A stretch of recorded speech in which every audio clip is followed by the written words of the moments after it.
Your show will go live in 5 seconds. 4, 3, 2, 1.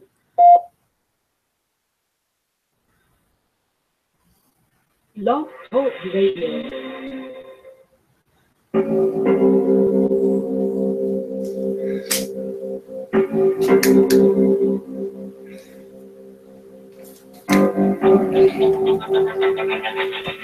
Hello and welcome everybody to another episode of Closer Encounters, the show where you, the listener, is also the guest.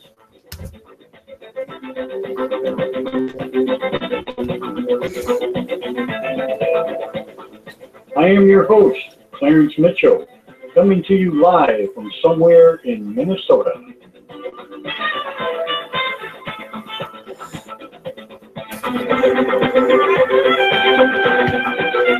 Closer Encounters is streaming live from Blogtalk Radio. We are also live on Facebook, YouTube, and Google Hangouts.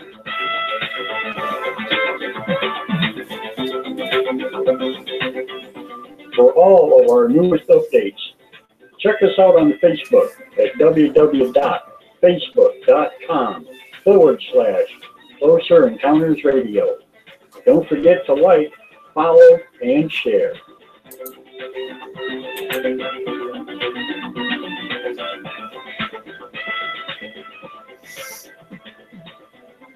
Would you like to be a special guest on Closer Encounters?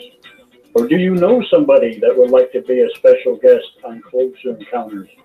Then just shoot us an email at closerencounters.info@gmail.com. That's closerencounters.info@gmail.com.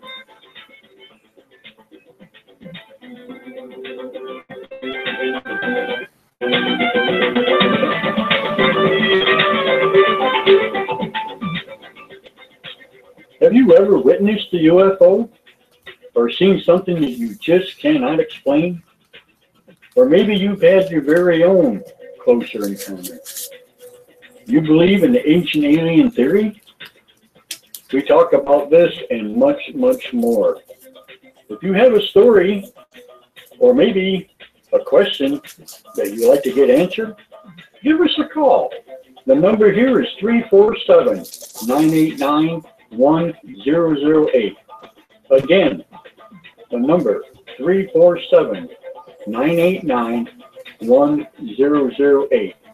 Give us a call here at Closer Encounters. I'd love to talk to you.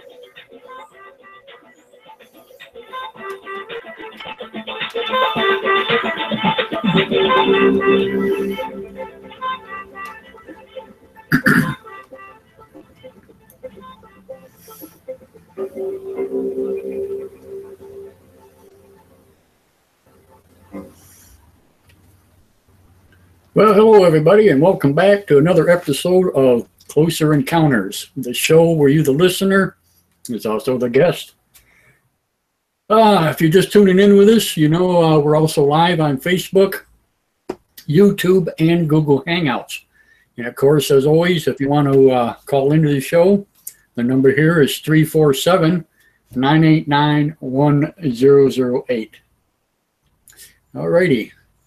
Shout out to Mike Wilson, Volby. I see he's with us. Cheryl, she's with us. Hello, everybody. Thank you for joining us. All right. Tonight is kind of an open forum night. Whatever anybody would like to talk about, or if you have questions or anything that maybe we can answer, we'll try to do the best we can. Anyway, let's put it that way. I know I talked to Tim earlier.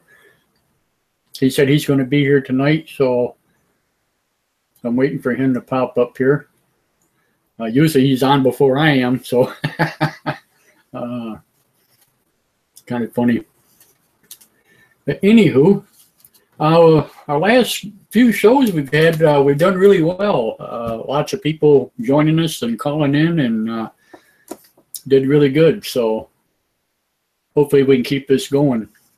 It's going to be kind of rough the next few days as I'm going back to work tomorrow, and I work 12-hour shifts. So you know, my next show probably won't be until Monday evening, but we'll see what happens. But hopefully everything goes right. Alrighty.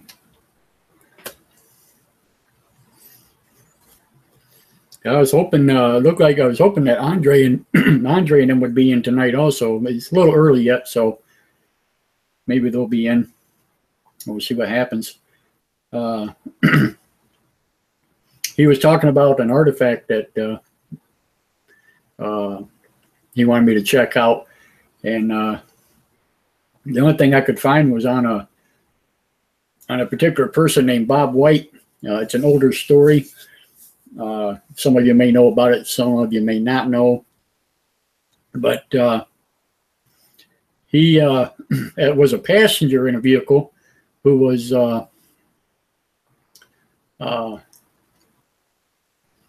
well, he was actually sleeping, and the woman was driving him. She woke him up and showed him a light, that was out there in the sky, and she says, you got any idea what that is? It's kind of weird looking. And he just assumed, it was like a street lamp of some type or whatever. And he wasn't paying much attention to it, so he kind of fell back to sleep. As they got out of town, out on the back road or whatever, she woke him up again, said, hey, look, there's something strange going on here. So he had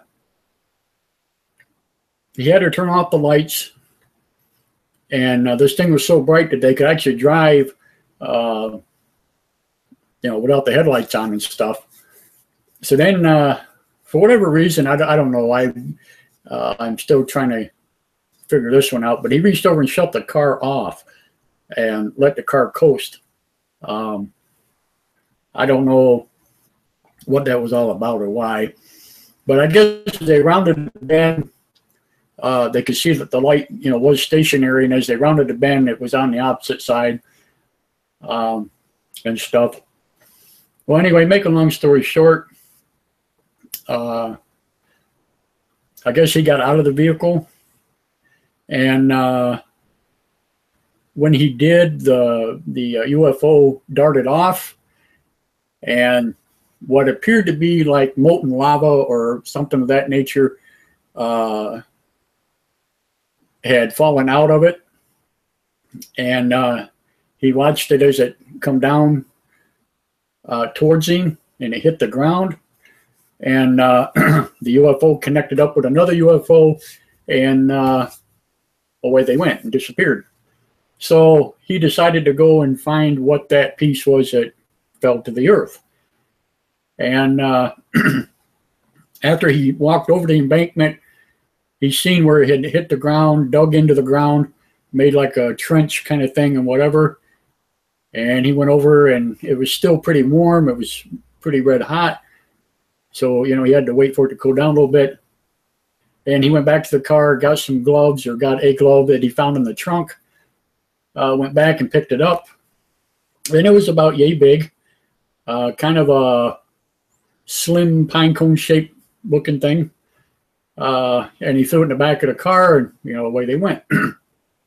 So anyway, he finally got it analyzed and stuff. He was telling people about it. And, of course, a lot of people, said, you're full of crap and whatever. He wound up taking a lie detector test later on. And he passed it. No problem. So everything he said was true. And when they did the analysis of the of this particular metal, now this is where it kind of gets weird, because one place claims that it has certain alloys that are not indigenous to the earth. And then another one claims, there was another study done a while back that claims that it's nothing more than a bunch of metal that come out of a machine shop someplace and was kind of like soldered together or something, trying to debunk it. But you can Google it. I did post it in the Closer Encounters page. A pretty interesting story. Like I said, it is an older story. It's been around for a while. But the name of the person was Bob White, White. And you can also catch the YouTube videos. And pretty interesting. So, but if anybody else knows anything more about it or whatever, let me know or whatever. So, want to wave to Christina. I see she's in. Mary Jane, she's in. Hello. Good to have everybody. Yeah. So, quite a cool story. But he says, Andre told me that that wasn't the story that he was looking for, but it was better than the one he was looking for. So there you go. But I never did find the other story that he was looking for. So I don't know what the deal was, but that's okay. It's okay. Alrighty. While we're waiting for other ones to show up, I was hoping Tim would be in. He said he got delayed last night. He had the kids and stuff with him, and I guess he was taking care of that situation. So he, by the time it was all said and done, everything, of course, we were already off the air, so he kind of missed the show altogether. But it's okay. Let's see here.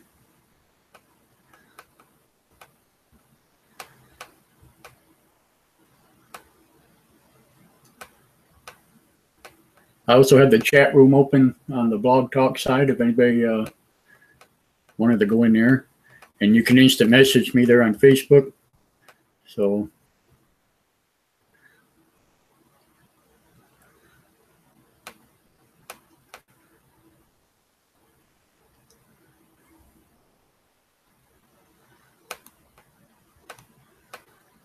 a lot of new postings come up. Oh, Pedro, how are you? My gosh, man, I haven't seen you in forever. I'm doing good, thank you. How about yourself? My goodness, yeah, been a long time, my friend. Yeah, glad you're with us. Thank you.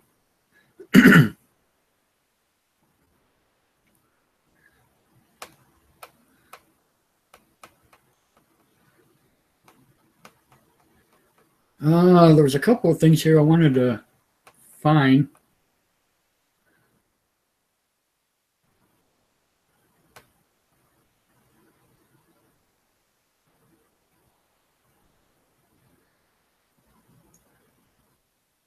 Oh, Doc.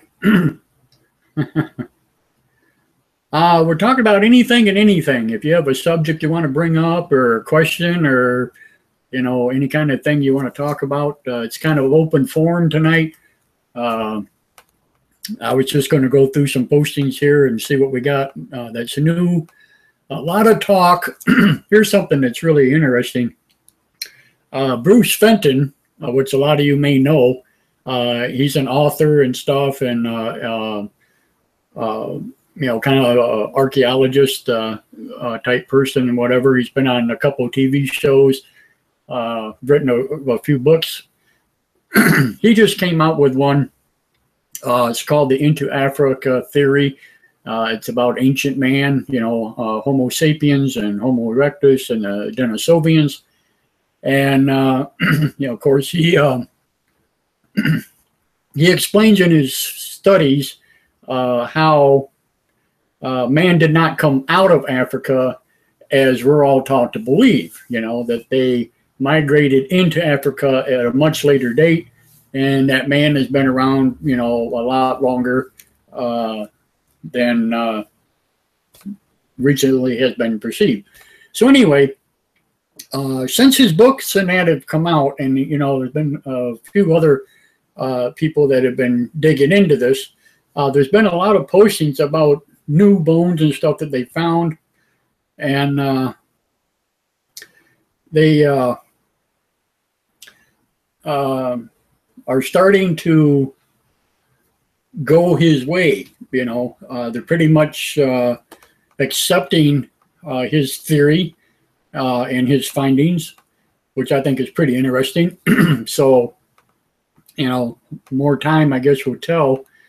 Now, the question is mainstream science going to change that whole deal, or are they going to let it ride? But, you know, we'll see.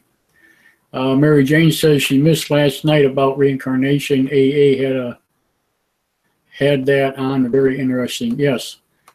Yeah.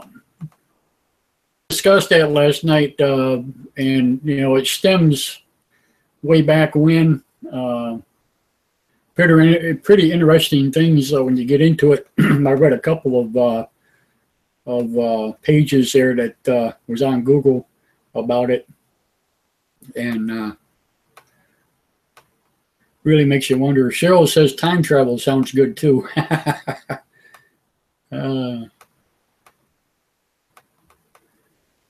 I found something interesting. I don't know if I mentioned it or not. Says I have been reading about that too. Interesting theories. Yeah, absolutely. I found something pretty interesting that I didn't really know. We were talking about the solar eclipse the other night and stuff, and I was checking on different things there on Google and listening to different scientists, you know, and stuff, and how things work, you know, and whatever. And I'm trying to remember how the subject actually came up.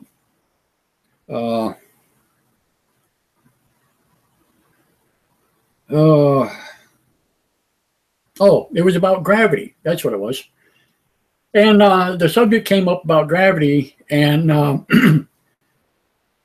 one of the questions was asked, you know, why is it that, you know, or what, how fast you have to go, or what is it that keeps us on Earth, you know, and stuff like that, different other things. So I was kind of doing some research on it, you know, and whatever. And come to find out that there is a point of speed where you could actually levitate. But here's the kicker to this. You have to be doing 7 miles per second in order to reach that, that plane. So yeah, that's pretty quick. My next town over is 6 miles. So I'm thinking, you know, 7 miles a second, that's like from here to my next town, just like that. Pretty mind-boggling when you think about it. So yeah, that's quite the deal. But anyway, they were talking, or they were asking about it, and they wanted to know, you know, how it is that things fall back to Earth, you know, about how far away you got to be before they don't fall back.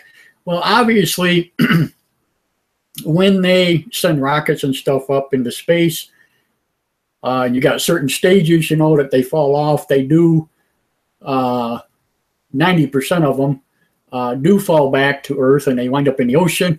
And of course, they get fished out to be reused again.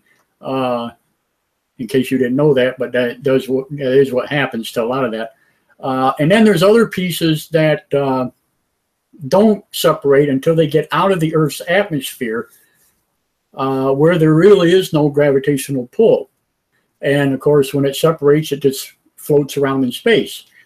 And that's why now we have a lot of space junk, obviously, along with old satellites and stuff that, you know, unless they go up and actually retrieve them and bring them back or whatever, you know, they're just out there floating around doing nothing, just, you know, taking up space. But here's the thing that, you know, I was talking about was the fact that when meteorites, you know, falling stars, asteroids, whatever, however you want to call them, when they get so close to the Earth, they don't actually start at point A and just, you know, shoot across and fall into Earth. It takes them a long time to get here. And it isn't until they get to a certain area around the Earth do they actually get caught up in that gravitational pull. And because of that is where they actually get sucked in. It's not really the force of the meteor itself from falling or, floating around out there. It's from Earth itself, and it's spinning and the rotation that it's doing all at the same time, that it's actually grabbing that piece of rock and bringing it in. And a lot of times, you'll see them posted on YouTube. You'll get that fireball that, shoots across the horizon until it lands, wherever. And people go out and find it, or chunks of it or whatever, if it don't burn up before it hits the ground, obviously. But, pretty crazy stuff. But, yeah, it sucks it in, exactly, yeah. So, there's Andre. How you doing, buddy? We're just talking about you. But, yeah, 7 miles a second. If you were to get in a vehicle, spaceship, whatever, I don't know,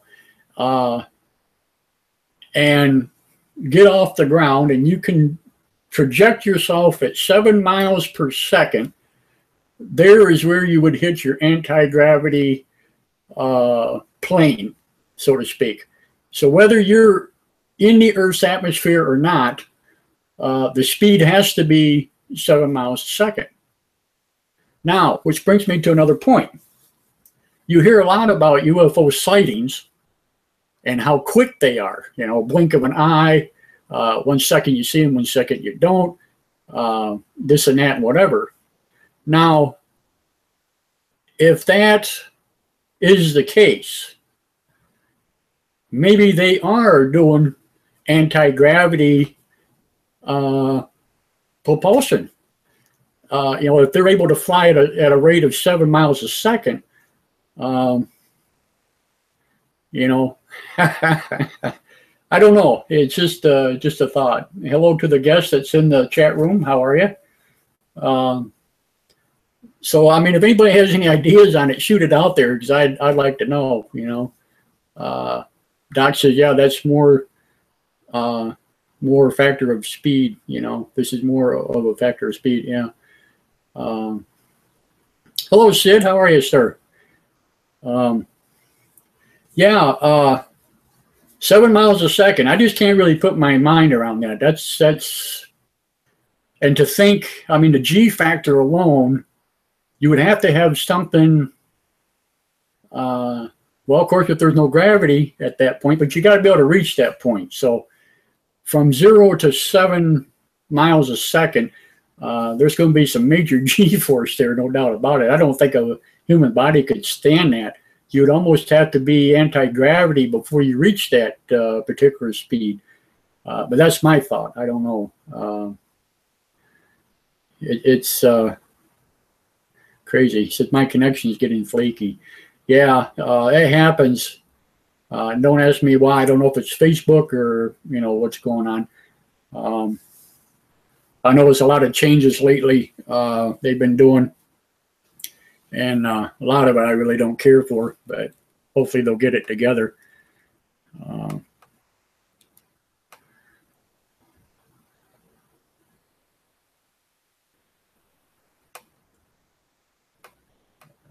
Let's see here.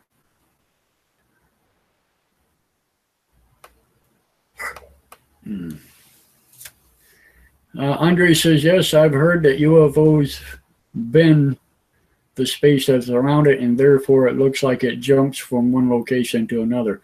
Yeah, and that's the thing. I've heard them being so slow, of course, the one I've seen, the biggest one that I've seen was actually levitating. It was just sitting still, wasn't moving at all. No sound, no nothing. And when I went to yell at my sister to look up, and by the time I pointed upward to it, it was gone. So, just that quick. Now, some people had suggested to me that it could have been, some type of camouflage or a hologram, something of that nature, or an invisible shield that they put down. You know, they're still there, but you can't see them. Who knows? You know, but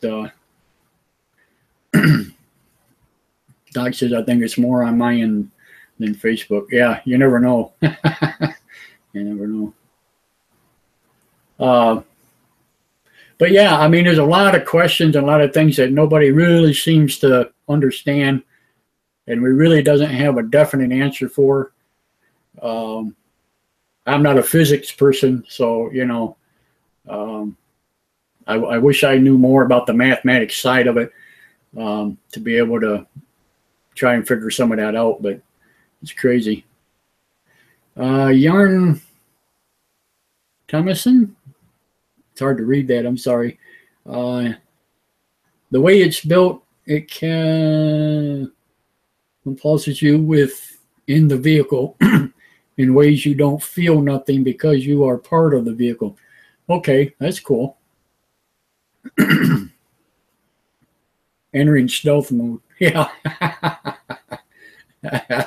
Yeah. Cool. Yeah, but how do you see? There's got to be some kind of a anti-gravity something or other inside of the vehicle in order to, you know, keep you comfortable. I mean, I can't imagine them being able to, you know, do that kind of maneuvering without your body feeling. I mean, it's, I don't know. Of course, their technology is way, way, way beyond our kind of stuff. So, you know, I'm sure there's got to be an answer to it, you know. Got to be an answer to it. But we know they're there. We've seen them, you know. Well, a lot of people have seen them anyway. No doubt in my mind. So, but it just makes you wonder, you know, what it is that keeps them going. But I just thought I'd bring that up, though. 7 miles a second. You know, it's that is something.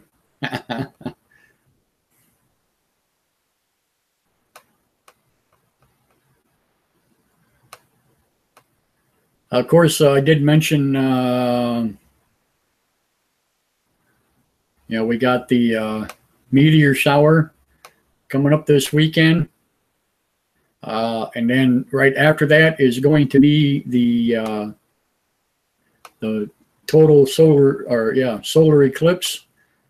Last night or night before, they had the partial lunar eclipse, which was seen in Australia and different other places. I don't know if any of you have been able to catch the moon lately. You know, we just had the full moon a couple nights ago, and some of the people were saying how orange it was and stuff. And the reason why is because of that lunar eclipse that they had on the other side of the Earth there. And what you're seeing is basically the sun's reflection on the moon, which gives it that orangey, reddish kind of glow to it, which is pretty cool. Awesome looking deal. Pedro says, coming back from Boston, I saw one and it just disappeared, but I think it became invisible to the naked eye. Let's see here. Some military helicopters were searching for it and never saw it, and when they were gone, it just reappeared. Yeah, that's what I was talking about earlier with that type of cloaking device or something. I don't know what you call it. Some type of anti-acceleration tech. Yeah, it could be, Doc. Very well could be. He says Robert Lazar claimed that the USA had lots of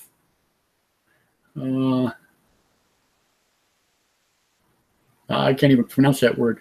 Unintinium in solid state fuel element, which has never ever been documented before. It has only been made in very small amounts in gas form.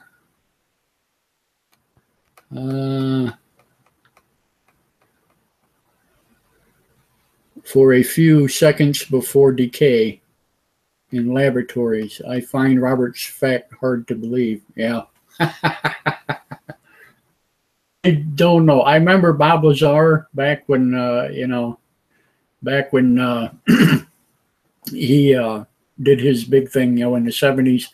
And but I'll give him this. They did prove that he worked at Area 51, and he did take him out there and showed them, that particular day or particular night at a particular time. And sure enough, there were UFOs, and they witnessed it. They filmed it. So, pretty crazy stuff. So Yarn says, yes, the way it is built is surrounding the vehicle. So the electromagnet creates its own gravity so you control camouflage or drive.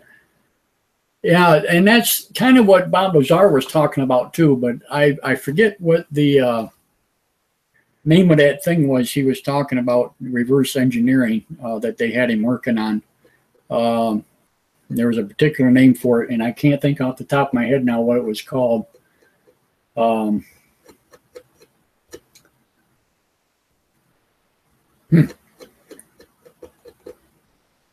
But I don't know. A lot of people speculated it was some type of a nuclear reactor or whatever, but I don't see. I just can't see them using nuclear for fuel. I don't know.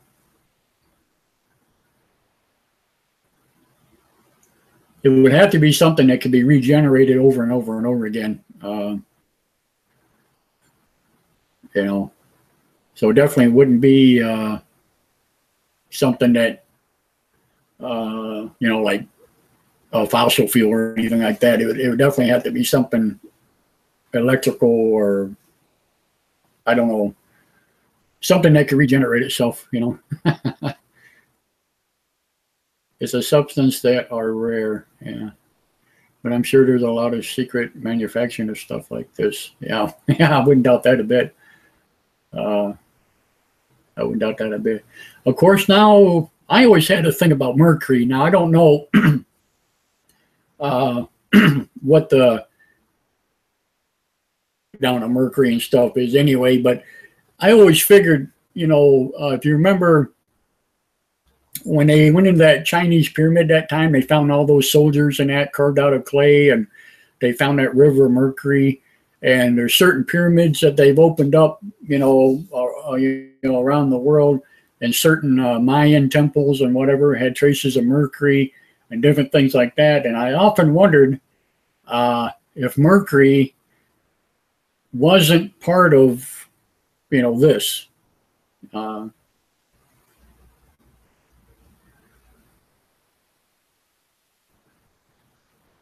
Andre says, but I'm sure there's a lot of secret manufacturing of stuff like this. Yeah, it's orange in color. UFOs are like fish. That's cool. Yeah, I don't know. Like I said, I wish I was a lot smarter mathematically and whatever. Which, brings me to another thing. I don't know why, with all these geniuses, that somebody hasn't actually sat down and figured this out yet. It's crazy. Andre says the nuclear fuel were generated from plutonium, which generated antimatter. When antimatter and matter reacts, pure energy is formed. This is 100% the most effective energy production. Someone ever, let's see here, could imagine. Yeah. Pedro says, be right back. Okay, buddy.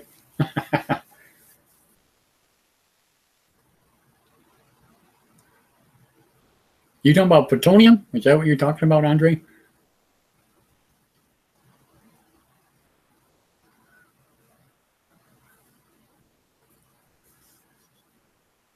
And that's kind of a rare thing to find also. I mean, that's not something that you can just go out and dig up any place. It's only made in very, very few places in the world. So very expensive stuff.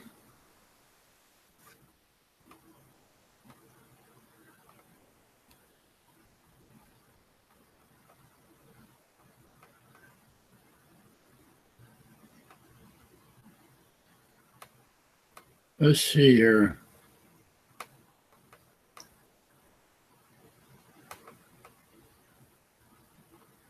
Wanted to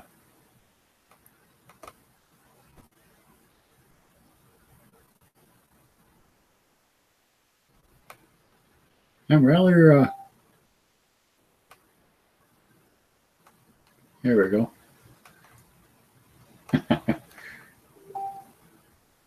Greetings from Australia. How you doing, Yarn? Yeah, a buddy of mine also, Colin, I don't know if you know him or not, but he's also from Australia. And he's usually on the show every so often. A lot of times he calls in and talks. A very, very smart individual.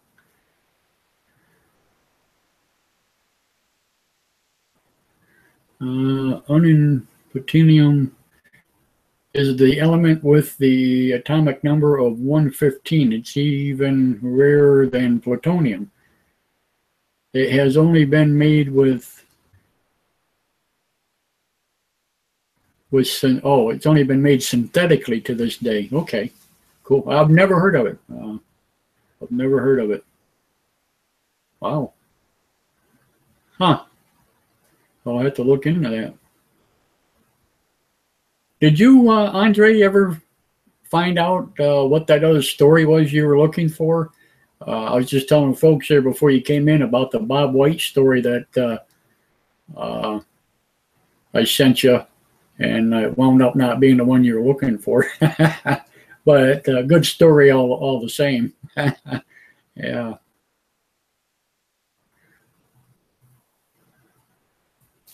I was just kind of curious. I've looked all over and I don't have any idea. Speaking of the eclipse, Doc says, I'm right in the path of totality. Oh, that's cool. That's cool. You're going to be able to take pictures of it, Doc, or you're going to do anything like that? I think that'd be awesome. So I'm up here in the Northland, up here in Minnesota, so it's only going to be a partial eclipse for us, unfortunately.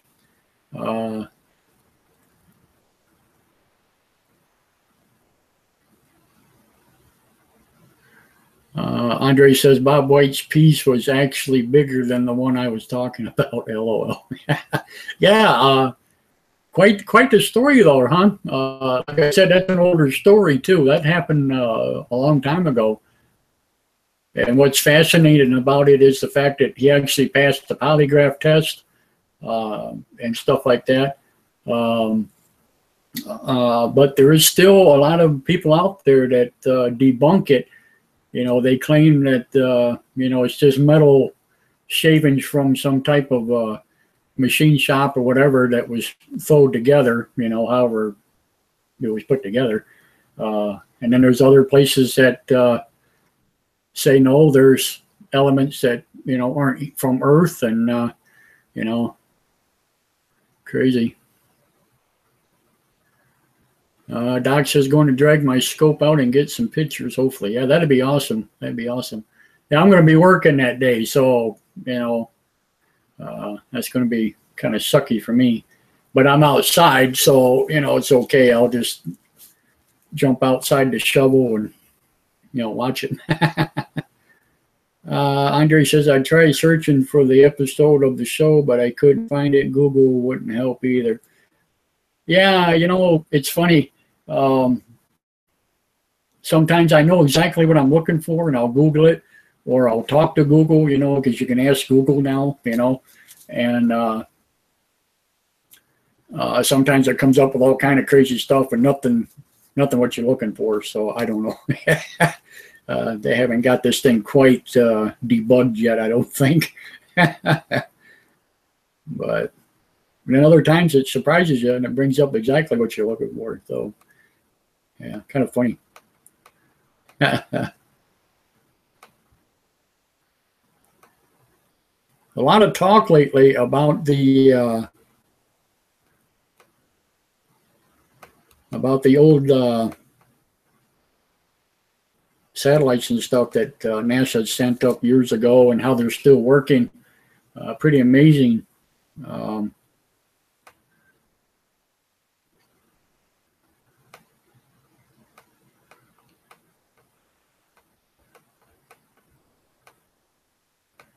Trying to find Doc says I'm feeling lucky. Yeah, no kidding. Man, Andre says maybe the government is trying to hide it from the majority. LOL. You know, it's funny. Anytime something like that happens, you always get those conspiracy people that think something like that. You know, it's the government hiding it from us. You know, I have to laugh. You know, pretty funny.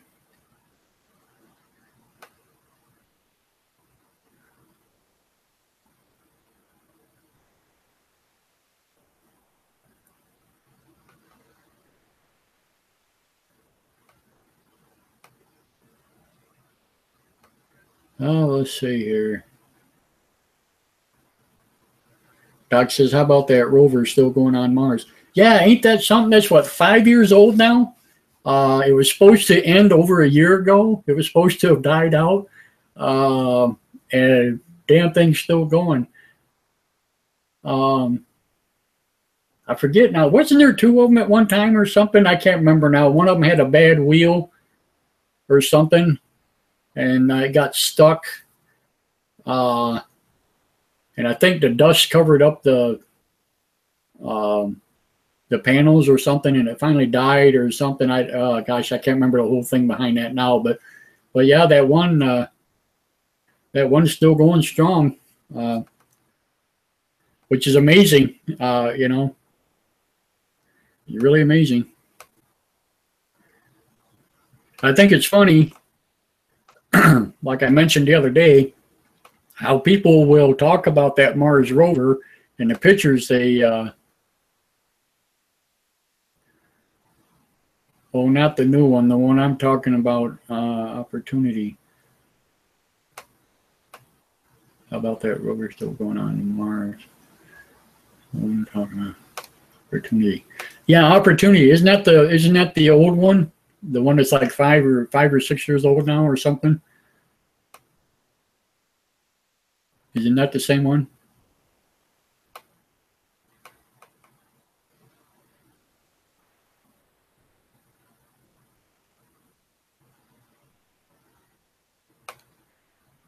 Yeah. But anyway, what I was going to say was I think it's ironic how people will talk about the rover and the pictures and everything on Mars, but they still don't believe that we went to the moon, you know, even though it took us, 5 months to get to Mars. You know, it's kind of funny. Yeah, the new one is Curiosity. Right. Yeah. Okay. Yeah.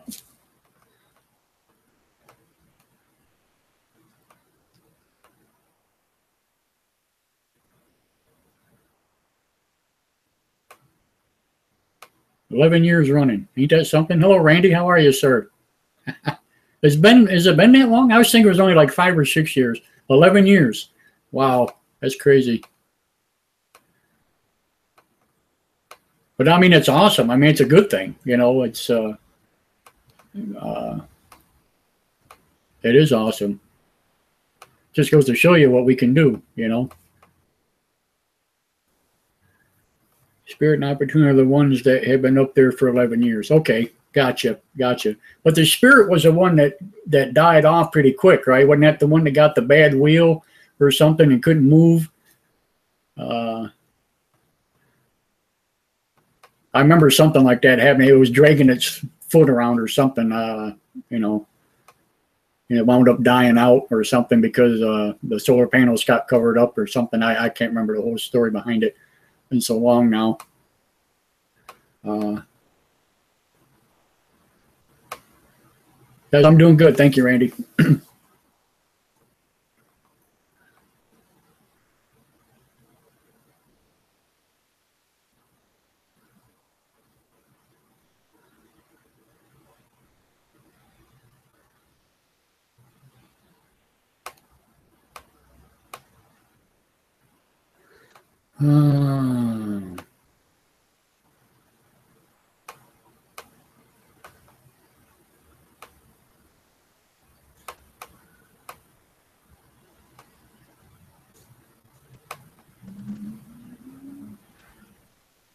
I know I just seen something here.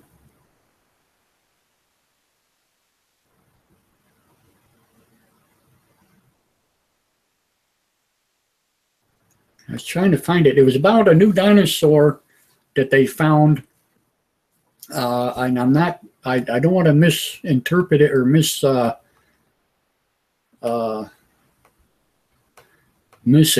it. I'm not sure how long ago it was found, but they got it all together. Randy says it got stuck in soft soil. Yeah, but I remember that something else happened where the wheel itself got broke or it locked up or something. So it could only turn one way or something. I forget. It was like it was going around in a circle or some damn thing like that. I'll have to check that out. But anyway, this dinosaur, they gave it a name, and I can't tell you what the name.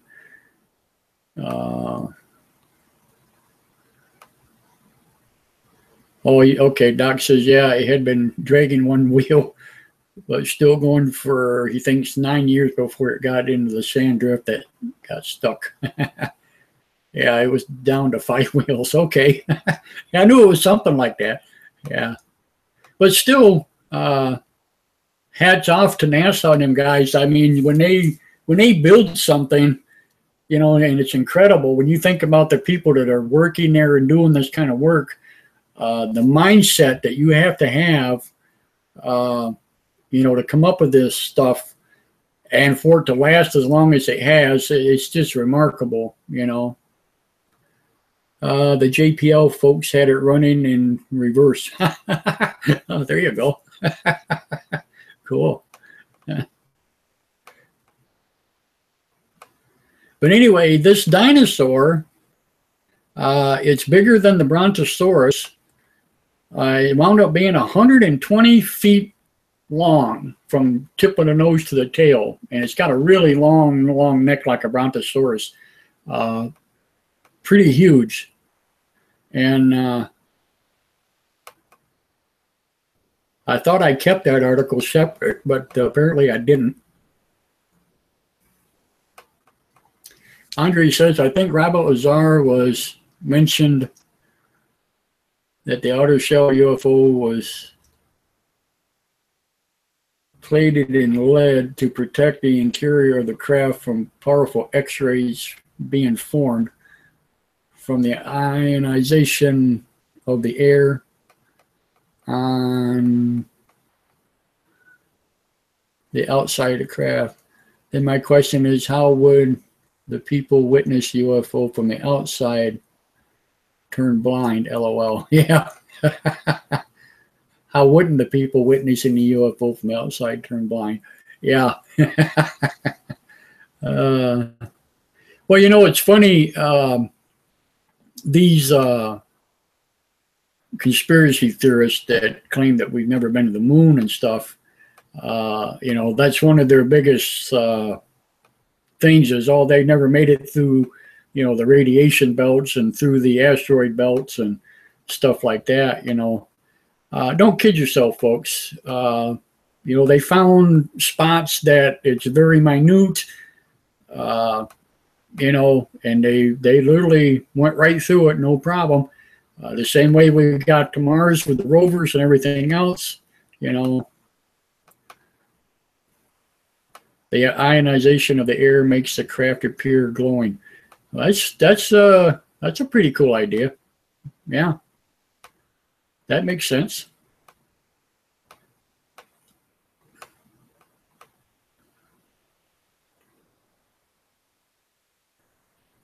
Now my question is, though, I don't know. Do you think that extraterrestrials, and I don't know about all of them, you know, I know how the grays work and whatever, but do you think most of them have abilities to breathe our air and oxygen and stuff, or do you think they're all mechanical, you know, or something different? You know, we've had these kind of discussions before, and I've never really quite figured it out, you know. Doc says, I saw the moon landings all on TV when they happened. Yeah, me too. I actually lived in Florida at the time. Of course, that's where I had my visitation at back in the 70s. And I was just going into junior high school. And I lived an hour from Orlando. And from where we lived in a little town called Auburndale, which was outside of Winter Haven and Lakeland, Florida. If you ever heard of those two towns, we were kind of like in between. But you could actually, our TV was in the front living room, and I could actually stand in the doorway, half my body outside and half my body inside, and I could watch the rocket as the rocket went up in the air.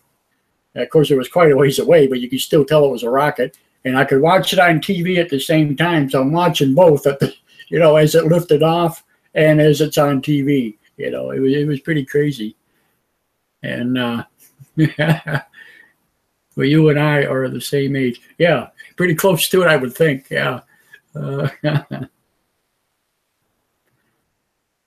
Andre says, I think they are organic just like us, but they definitely seem to handle much high doses of radiation. Yeah. Well, you know, I don't know if they can actually handle more radiation or anything else. I'm sure their crafts and stuff are just like ours, that, you know, they probably got heat shields on them and, you know, some type of protectant thing from the radiation belts, you know, and whatever.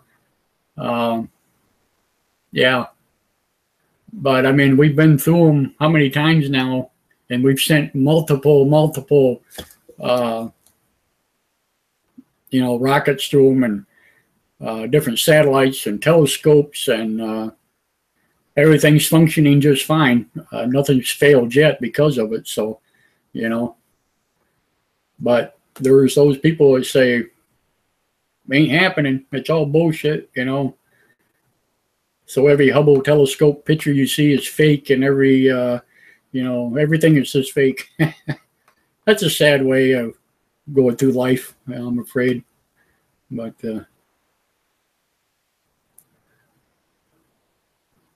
Yarn, are you still with us? I was going to ask you about this posting that you had on here about the Courtesy rover finding a pyramid on Mars.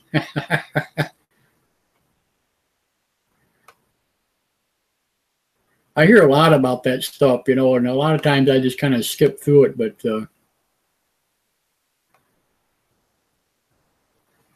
Doc says he'll be right back. Okay, Doc.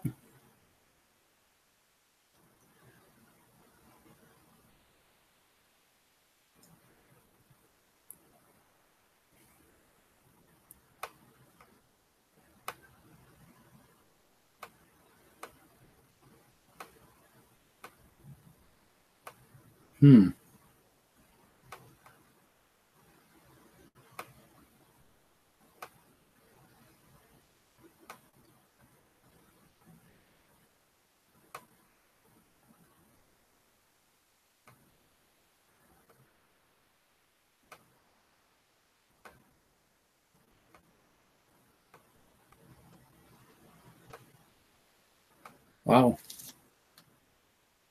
You still no Tim tonight. Wow, that's amazing. I wonder what happened. He was kind of upset he didn't make it last night.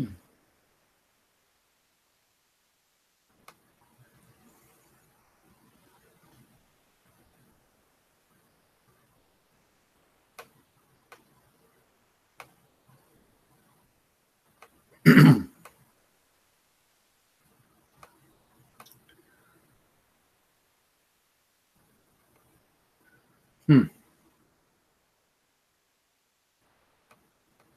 got to ask you guys something, get your insight. You know, you hear a lot about global warming and how the polar ice caps are melting, and you see these videos and stuff like that of these icebergs that are just falling apart into the ocean, yada, yada, yada. And I guess my question would be to you guys, do you actually think that it's global warming? Or do you actually think that it's still the end of the ice age? You know, are we still going through that process? That would be my theory on this. I'm not a big global warming theorist person on here, but I honestly believe that that we haven't seen the end of the ice age yet, and I honestly believe that that's what's going on there.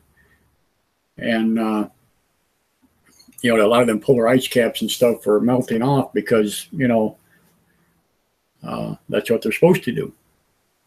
I may be wrong, but just thought I'd ask, you know, see what you guys just thought.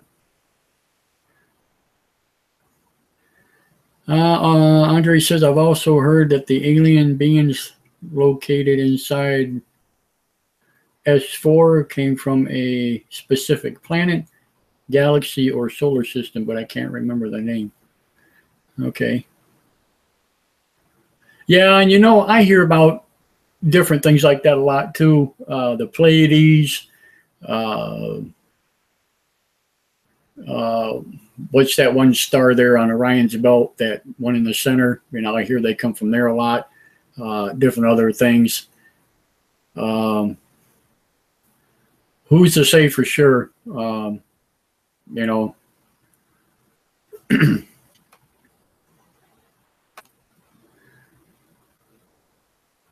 And I guess the next question would be, how are they getting here and how quick do they get here? Are they using wormholes? Or are they closer than we think? You know, are they coming from Mars or possibly Jupiter or Neptune or one of these other places? You know, who knows? You know, and I often thought about that. I even wondered, you know, if there was something maybe on the planet Mercury, you know, and that they're really not that far away, that, you know, they're not light years away, that they're actually within our grasp. And, you know, it may take them a year to get here or even 6 months or whatever, but, you know, they're close enough that they can do it. I often wondered about that, but that's just me, you know. I just try to keep things in perspective, because I'm thinking, you know, if I'm, you know, if I'm extraterrestrial, I'm not going to, you know,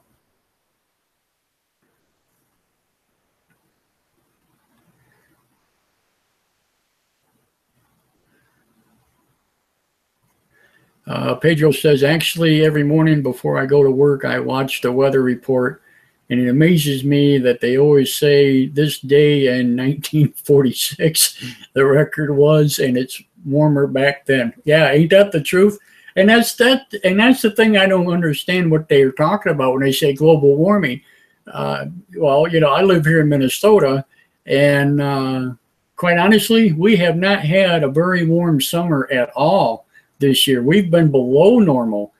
I mean, we had our, you know, maybe a week, 2 weeks in the 80s or whatever. But we have not had, well, matter of fact, we're just now getting our rain. We're a little bit behind. But these last few days have been kind of rainy and whatever. But, you know, Andre says, do you believe they communicate through telepathy? Oh, yes, absolutely. Absolutely. And the reason why I say that is because my visitation, that's how we communicated. We're definitely through telepathy. Yeah, absolutely.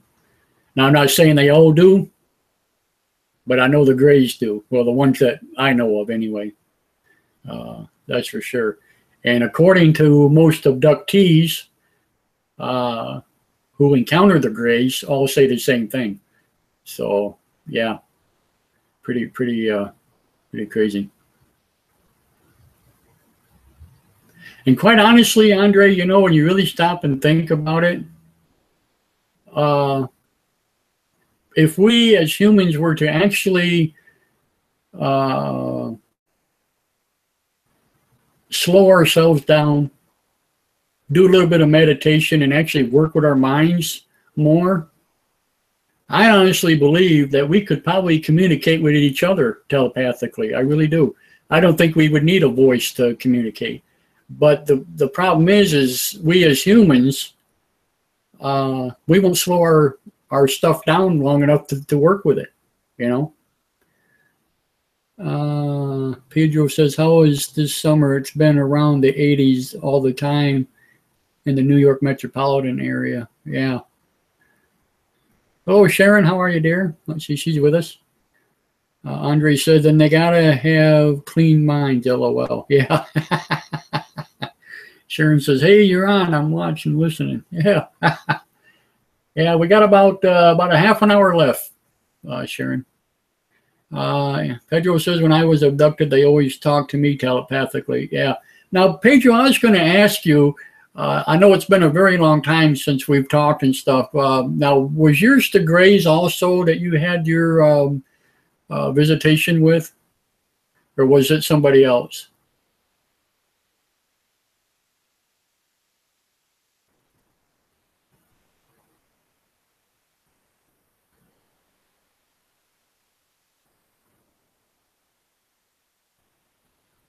Sharon says, okay, cooking. Cool. Well, you have me, Sharon. Something good, I hope.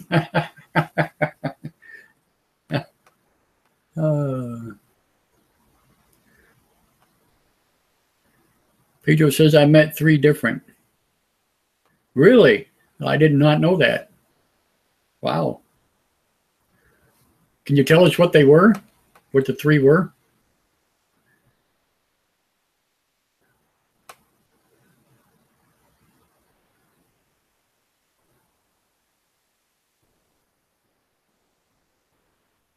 Doc says we were in the hundreds here 1st of July.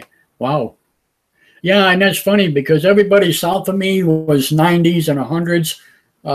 People east of me out towards Chicago, Pennsylvania, New York area, they were in the 90s and the 100s. Here I am, central United States in the north, and we got nothing, really. Greys, reptilians, and the other was Nordic. Nordics. Wow. Okay. Whoop. Here we go. I just lost the radio show, but I'm going to open it back up. So we did have a guest in there. Let's see here.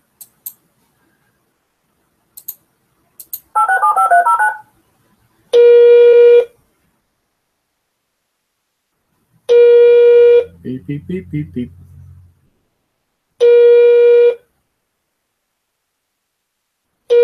Now, press 1. Since it appears you're calling back into a live show, we are reconnecting you now. Well, I thank you very much. Funny how they gave her a British, is that British or Australian accent? I don't know, kind of sounds British. Pedro says Nordic looking. Wow. Sharon's having barbecue chicken, rice, spinach, and alien pie. Sounds good, except for the spinach. I'm not a big green eater, but you know. Cool. That's funny. Alien pie. I've never really heard of that.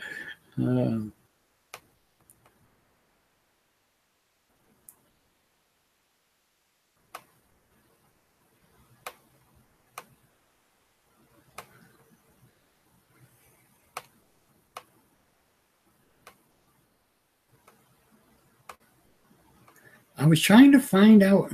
Oh my goodness, that is so weird that I can't find that. Andre says maybe they are communicating with a sound at a higher pitch than human ears cannot register. Pedro says the only friendly was the Nordic looking. Really? Now, see, people say that to me, and quite honestly, I didn't have any problem with the grays, other than when I first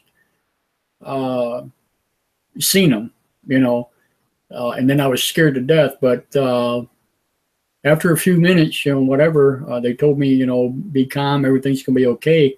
My fear subsided, and I didn't have a bit of problem. Of course, I was, like I said, I was only 12 years old, but yeah. Yeah, the grays were kind of indifferent, yeah.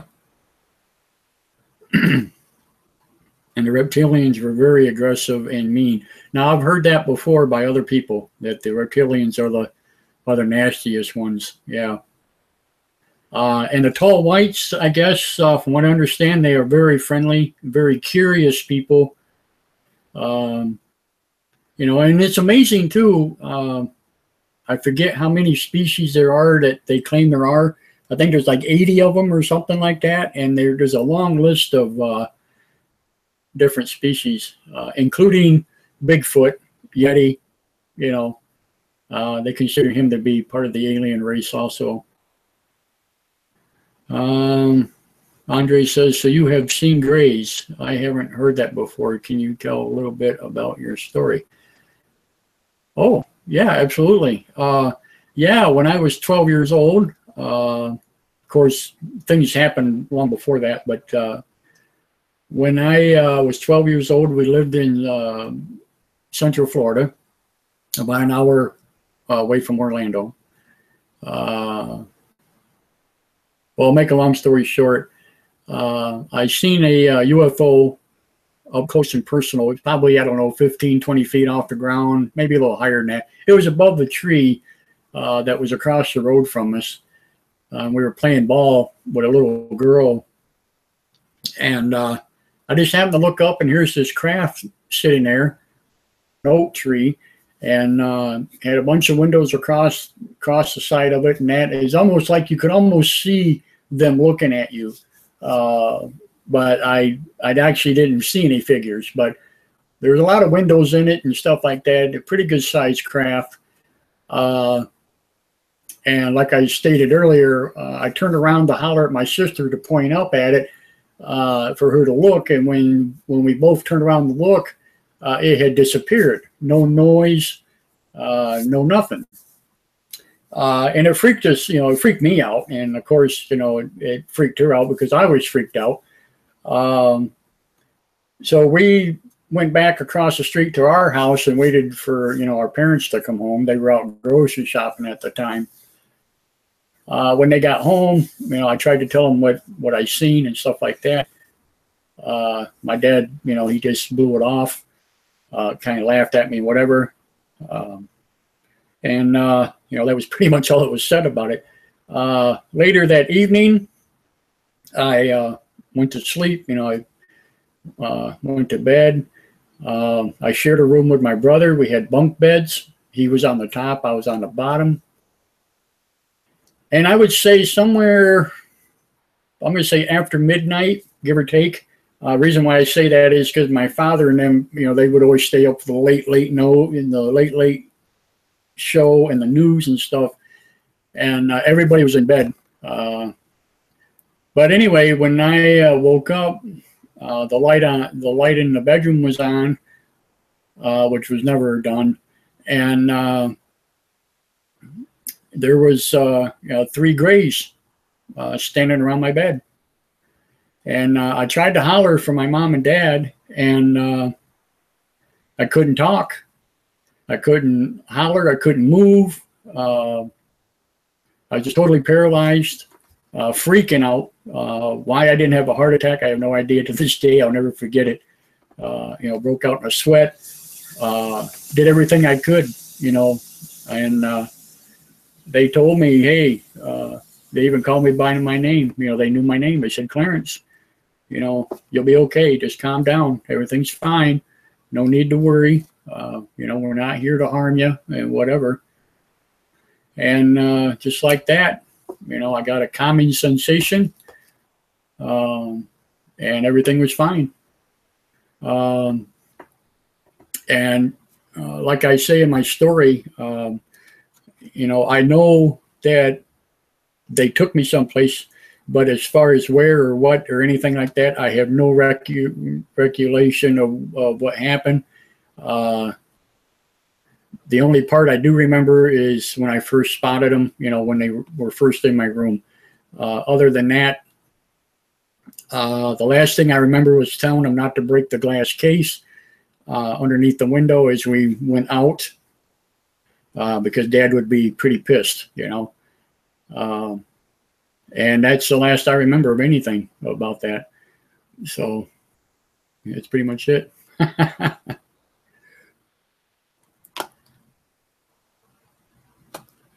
Okay. Sharon says, have you ever figured out what the interest was in your abductions? You know, I don't know why I was chosen, unless it was just a freak thing that happened. They just happened to be flying around and spotted us out there in the yard. And they chose me. I don't know. I was 12 years old at the time when that happened. Yeah. Yeah. And, you know, there was some good things that came out of that also, like I explained, you know, a few times. And it's even wrote down, you can read the story. It's in the files section of the Ancient Alien group page here. And you can read it. But I was gifted with certain gifts as a youngster growing up.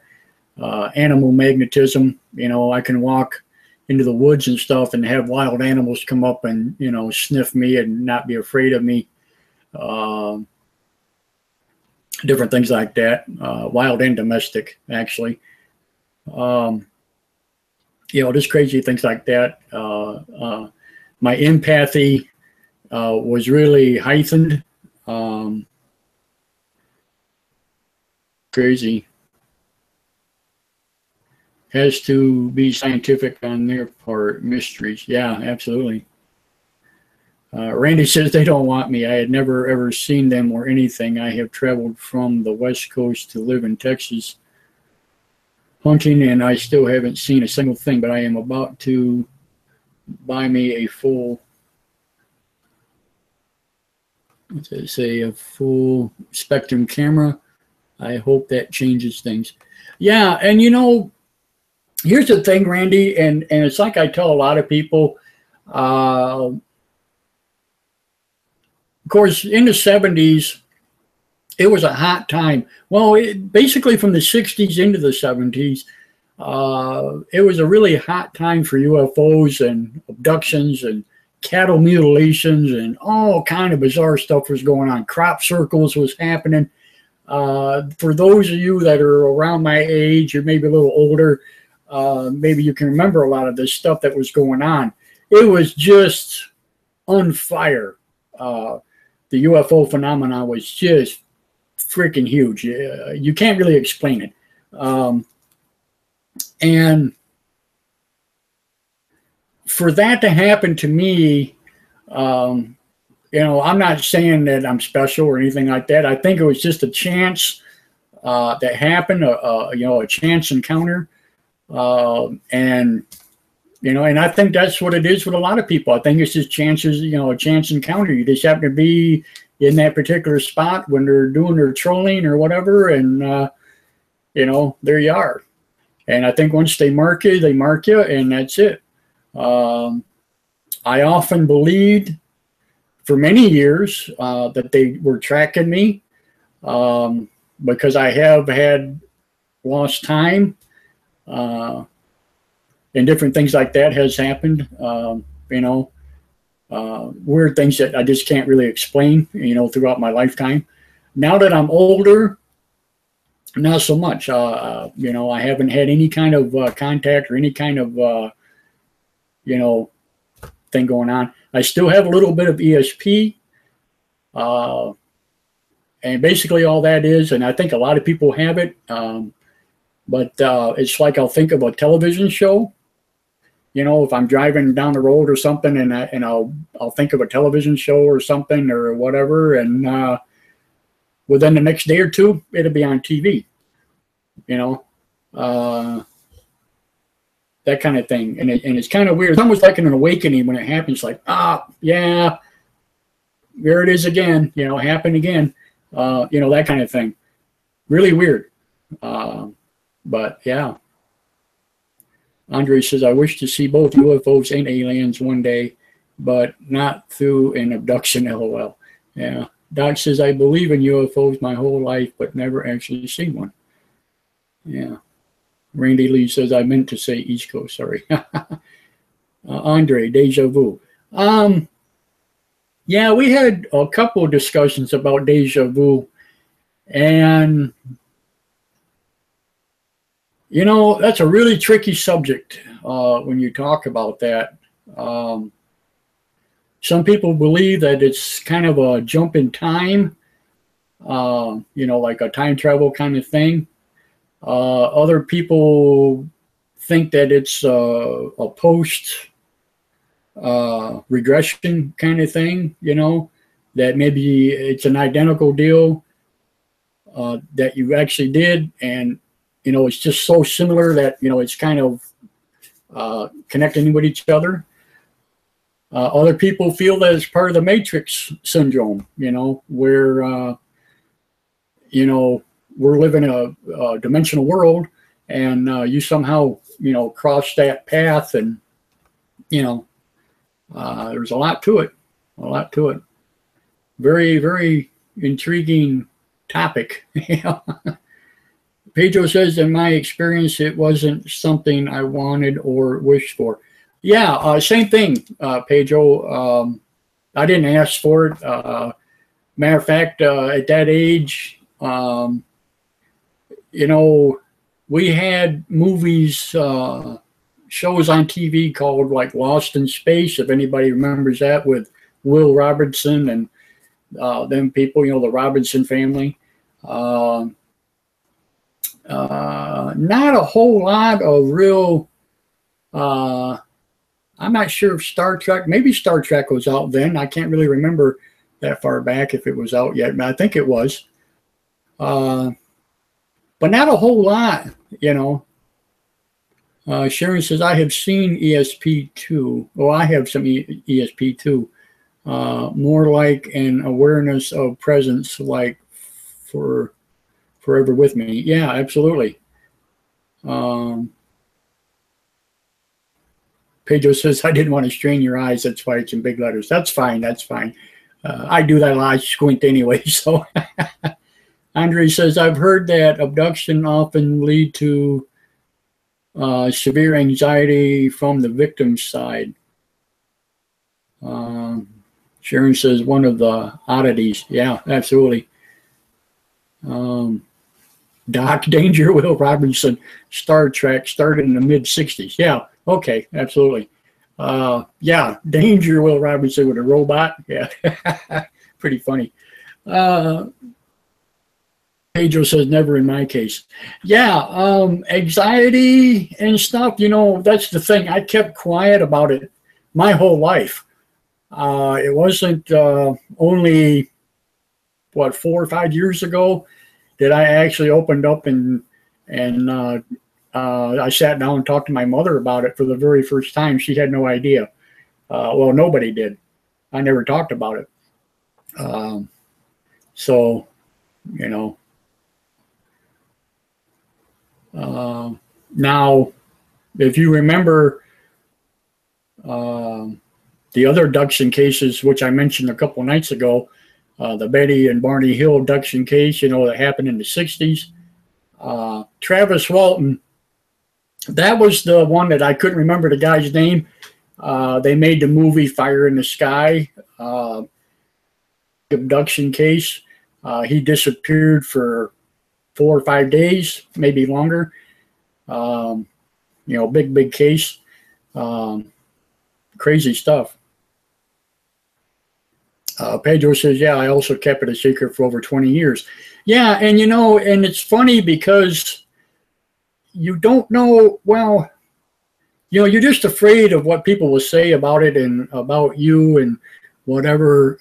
Nobody likes to be laughed at and mocked about and whatever. So, yeah. Matter of fact, I kind of put it in the back of my mind as a bad dream. And it wasn't until I was much older and a television program came on, and I just happened to sit down, and I was right in the middle, it was right in the middle of this particular program, like In Search Of or one of them deals. And this particular person, this gentleman, was talking about alien abduction and how his abduction happened and so on and so forth.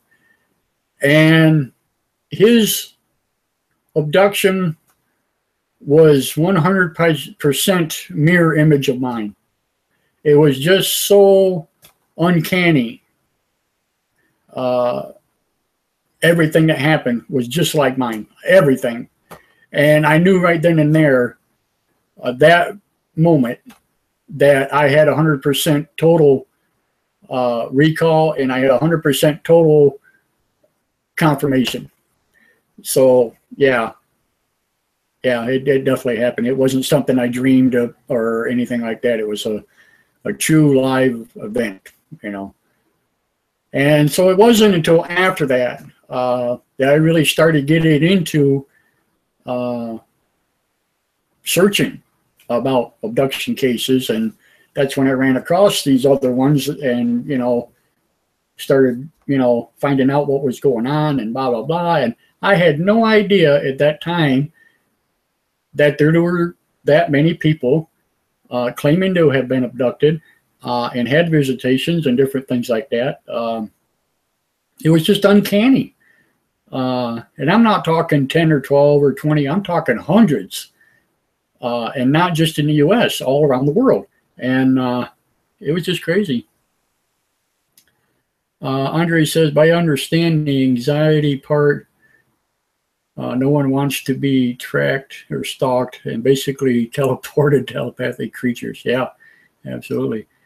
Sharon says, Betty and Barney were intense. Travis scared. Those hive combs. Yeah. Did you get hypnotized? Recall clearance. No, Sharon, that's the problem with this. And I've heard people that's gone and had hypnotism done to get total recall. But my mind works so differently than other people that I honestly don't believe that I can be hypnotized. Now, I may be totally wrong on that, but because my brain is just so active 24/7, even in my sleep, honestly, I honestly don't think it could work. Not on me. Who knows? But I often thought about, I actually thought about maybe one day, seeing if I can't get it done. But there again, who do you go to? I mean, who can you trust? I don't know,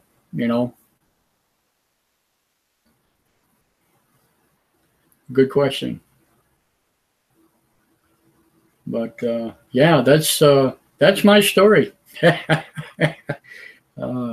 But if you read, if you want to read the whole thing from when I was younger and had other UFO sightings and stuff like that, you can catch that my write-up that I did. It's in the file section in the Ancient Alien Group page. Just go under files and you'll see before I begin my story that's the one. I think it's in there a couple of times. It's been rewritten, a couple, 3 times or whatever. But it's in there. So, and you can read my whole background about my family. The number 3 pops up a lot. I recognize that, and I kind of, put that in there. Crazy stuff. My sister had a a talk with a grandfather of mine that she never met. I never met. He was dead before I was born. And of course, I'm older than her. Different things like that has happened in the family, just weird stuff. Sharon, glad I can connect with others via you. Yeah, absolutely. Yeah. Andre, 3 is my favorite number, LOL. Yeah, well, 3 seems to be one of the universal numbers for whatever reason. And I never understood it. It's pretty crazy. Pedro says, hey, Clarence, have you heard from Matthew? Just thought of him. From time to time, yes. Matter of fact, he was just online earlier today. I'm not sure if he's on now or not. I can't really see that side of the computer, but he's got a new website up and running now, which is pretty cool. But yeah, he's in and out. We need to get him back on the show one time too. He's pretty awesome to talk to.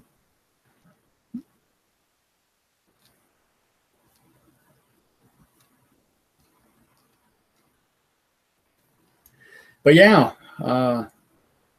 that's cool. 8 has been stuck in my head since I was a child. I'll call it my favorite number, and that's from Randy Lee. Number 8, huh? Wow. You know, I don't know if there's a significance between numbers and people. You know, if there's a personal thing with that. I tell you what's weird, and I'll give you a quick rundown why I say 3 is the number. There was 3 of us children. We lived in 3 different states as I was growing up. Every house that we moved into had 3 bedrooms. Yeah, that kind of stuff. So it was always 3, 3, 3. Everything was 3. Pretty crazy stuff.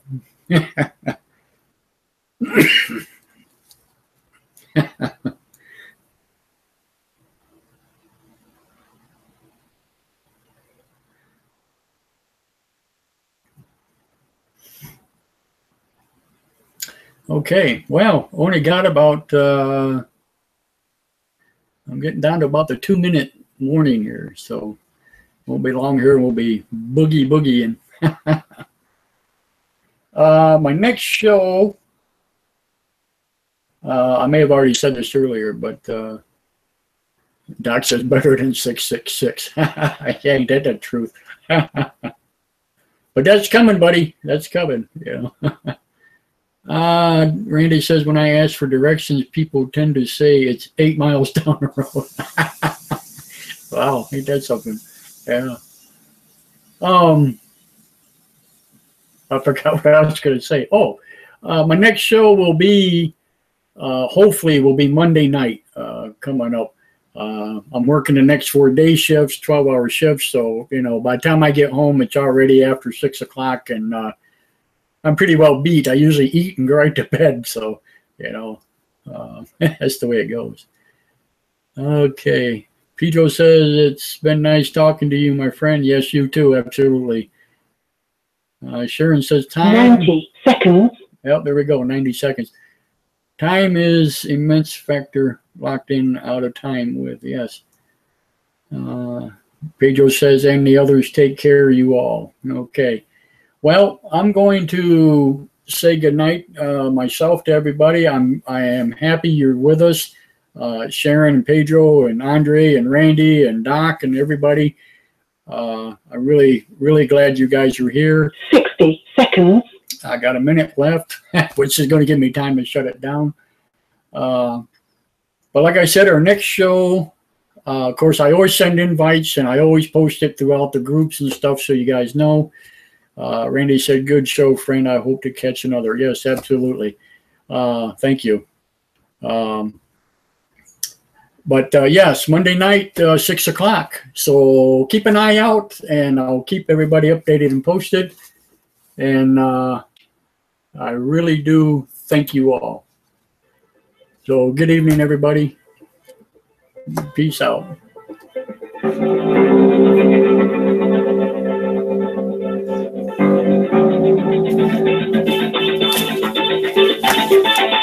10 seconds. thank you all for listening to Closer Encounters. Please remember to like, follow, and share. And until we meet again, keep your eyes to the skies. Thank you.